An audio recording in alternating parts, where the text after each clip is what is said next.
Then there's this chemical in the brain that's released from, what Descartes referred to as the seat of the soul, and Yes. as the Egyptians, referred to as the eye of Horus.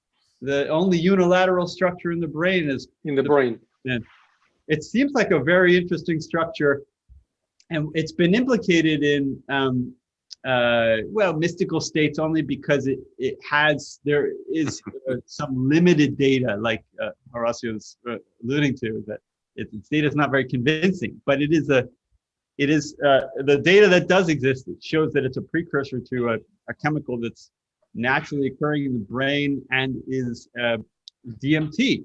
It's a psychedelic that's used for very short, intense psychedelic experiences.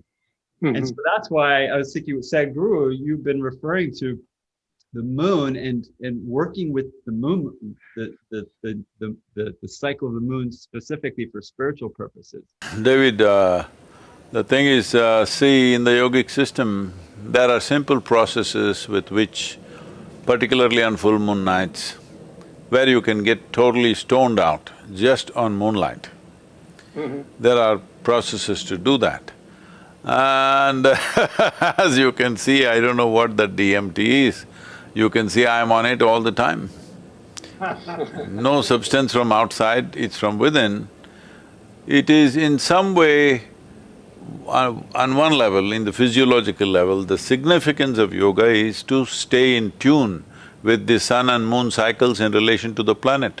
That is the only way this life can be in balance and with least amount of friction within itself, because then the life's experience as… whatever the chemicals you're discussing, serotonin, melatonin, all this stuff, essentially you're saying chemistry determines the nature of your experience of life itself.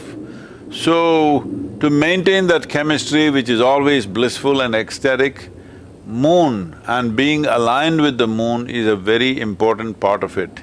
So, there are various practices associated with that.